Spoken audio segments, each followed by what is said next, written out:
Hey guys, welcome back to my blog and welcome back to my channel. তো আজকে চলে এসেছি নতুন একটা রেসিপি নিয়ে। তো আজকে বানাবো দই পনির।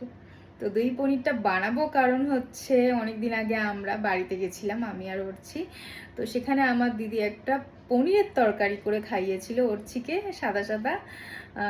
তো এতটাই অর্চির ভালো লেগে গেছিলো তরকারিটা। তো ও প্রায়ই বলে, যদি তুমি পারো দিদির মতন তরকারিটা করে খাইও আমাকে। তো আজকে তাই ও পনির এনে দিয়েছে আমাকে, তাই আজকে বানাবো দিদির মতন দই পনির। তো আমি জানি না কতটা ওর মতন মানে ভালো করে বানাতে পারবো, বাট চেষ্টা করব যাতে খুব ভালোভাবে বানাতে পারি। তাহলে চলো এবার চটপট রেসিপিটা করে ফেলি। দই পনির বানানোর জন্য আমি এখানে নিয়ে নিয়েছি দুটো শুকনো লঙ্কা, গোটা ধনে, সাদা জিরে, দুটো এলাচ, লবঙ্গ, বড় এলাচ আর দারচিনি। তো এগুলো আমি ফ্রাই করে নেব। জাস্ট হালকা একটা ফ্রাই করব। খুব সুন্দর একটা গন্ধও ছাড়ছে।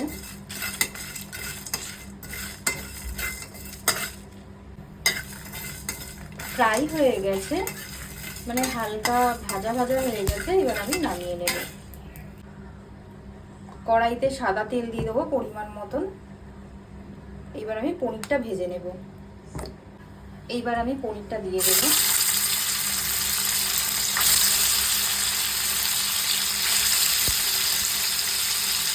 জাস্ট অল্প পরিমাণে ভাজবো।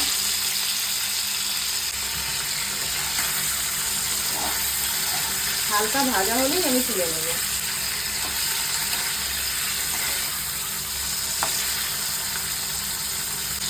পনিরটা হালকা ভাজা হয়ে গেছে, এবার আমি পনিরটা তুলে নেব। এবার আমি আলুটা হালকা করে ভেজে নেব।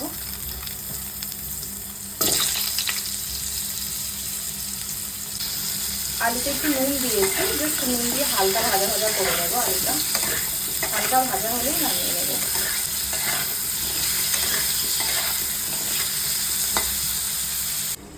আমি কিছু মশলা নিয়েছি পেঁয়াজ, আদা, রসুন, আর এদিকে তো দেখিয়েই দিয়েছি তোমাদেরকে, এটা আমি হালকা ভেজে নিয়েছি। আমি এই দুটো মশলা মিলিয়ে পেস্ট করে নেব। এদিকে আমার আলু ভাজা হয়ে গেছে, এবার আমি আলুটাকে নামিয়ে নেব। দিয়ে দিচ্ছি সামান্য পরিমাণে রিফাইন তেল। ফোড়নে দিচ্ছি আমি সাদা জিরে আর তেজপাতা। এইবার দিয়ে দেবো পেস্ট করা মশলাটা। যতক্ষণ না মশলা থেকে তেল বেরোচ্ছে ততক্ষণ কষাতে হবে খুব ভালো করে।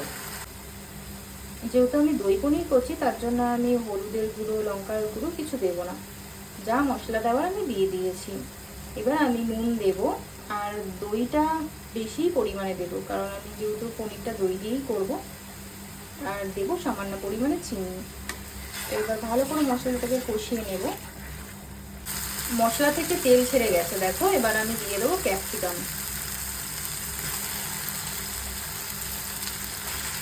ক্যাপসিকামটা দিলে না একটু আলাদাই স্মেল আসে, খেতেও বেশ ভালো লাগে।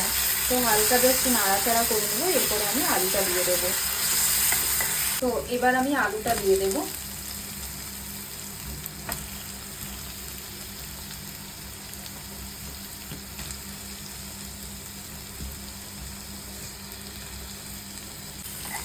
এবার আমি খুব ভালো করে কষিয়ে নেব।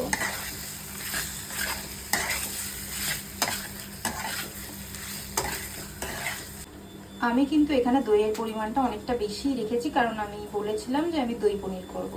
এবার আমি দইটা দিয়ে দেব। তো এইবার আমি দইটা দিয়ে দিলাম। দইটা দিয়ে এবার ভালো করে মিশিয়ে নেব।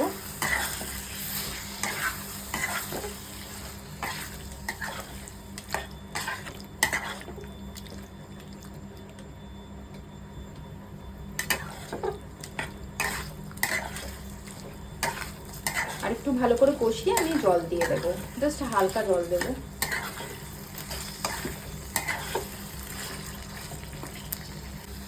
পনিরটা কষতে কষতে আমি এদিকে আটাটা মেখে নেব। তো আমি সামান্য পরিমাণে একটু চিনি দিয়েছি আর একটু নুন দিয়েছি। যেহেতু পনির দিয়ে খাবে রুটিটা, তার জন্য একটু মিষ্টি মিষ্টি লাগবে, ভালো লাগবে তাই।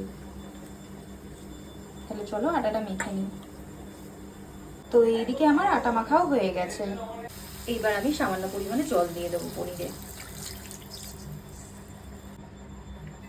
আমি এখানে পরিমাণ মতন জল দিয়ে দিয়েছি। আলুটা সেদ্ধ হয়ে গেলেই আমি জাস্ট পনিরটা দিয়েই নামিয়ে নেব। আর সামান্য পরিমাণে চিনি দিয়ে দেবো টেস্ট অনুযায়ী। আমি এখানে আলু সিদ্ধ হওয়ার জন্য 10 মিনিটের মতো ঢাকা দিয়ে রেখেছিলাম। যেহেতু আলু সিদ্ধ হয়ে গেছে, এবার আমি পনিরগুলো দিয়ে দেব। তো এইবার আমি পনিরগুলো সব দিয়ে দেব।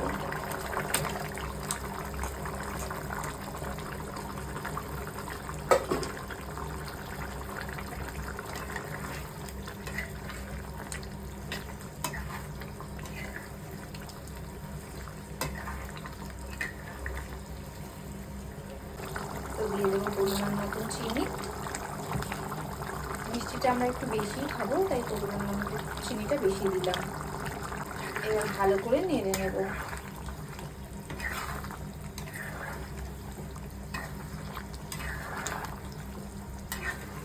পাঁচ মিনিট মতো ঢাকা দিয়ে রেখে দেব।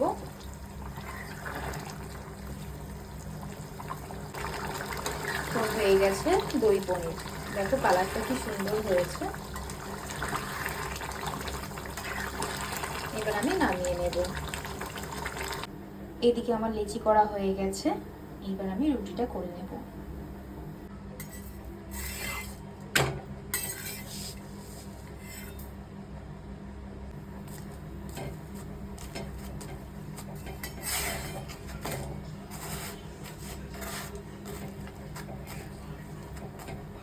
দেখো গাইস কি সুন্দর রুটিটা ফুলেছে।